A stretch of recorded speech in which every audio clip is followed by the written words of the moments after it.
Welcome to our channel. Please like and subscribe. What if learning Russian could feel slower, clearer, and more natural? What if instead of memorizing rules, you could start recognizing patterns? Today, we're then to break down basic Russian sentence structure, step by step, slowly, clearly. And by the end, you won't just understand it, you'll start to feel it. Let's begin.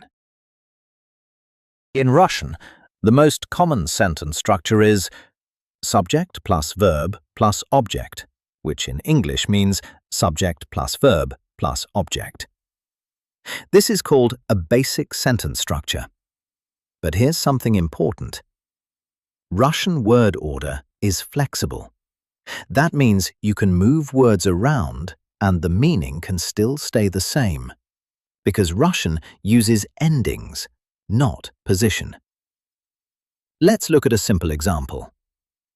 Я читаю книгу, which in English means I read a book.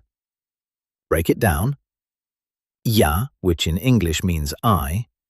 Читаю, which in English means read, am reading. Книгу, which in English means a book. Now here's the interesting part. You can also say книгу я читаю, which in English means the book I am reading. Same meaning, different emphasis. Now let's look at another example. Он любит музыку, which in English means he loves music. Он, which in English means he, любит, which in English means loves, музыку, which in English means music. Again, simple structure.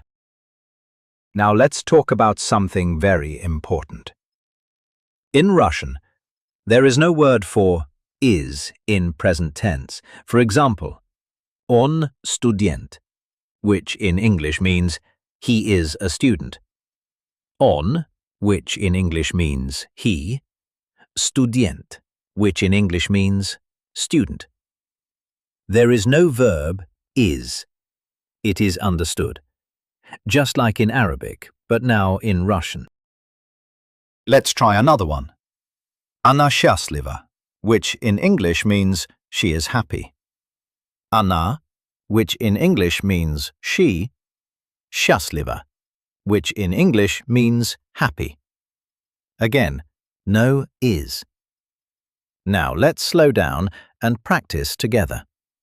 Repeat after me.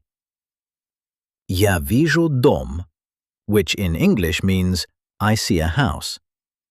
Я, which in English means I. Вижу, which in English means see.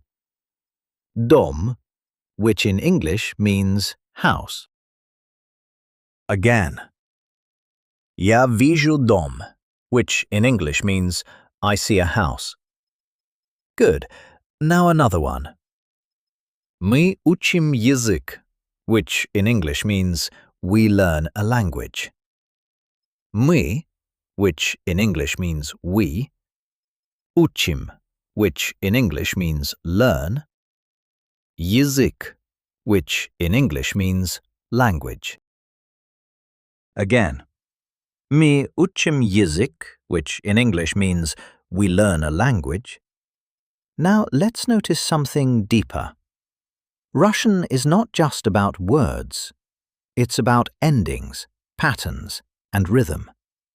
Word order can change, but endings guide meaning. So instead of forcing yourself to memorize, start listening for patterns. Feel the structure. Now let's review the key idea again. Subject, verb, object, which in English means subject, verb, object. Flexible word order, which in English means you can move words for emphasis. No is in present tense, which in English means the verb to be is not spoken. Now let's repeat slowly and let it sink in. Я читаю книгу, which in English means I read a book. Книгу я читаю, which in English means the book I read. Он студент, which in English means he is a student. Она счастлива, which in English means she is happy. Let the rhythm guide you. Not just thinking, but hearing, feeling, recognizing. Because language is not just logic, it's repetition, exposure, and flow. And now we gently loop back to practice again, slowly, naturally, effortlessly. Let's begin again.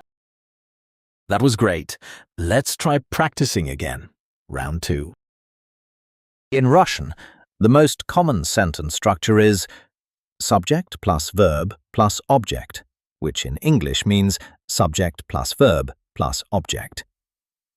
This is called a basic sentence structure. But here's something important. Russian word order is flexible.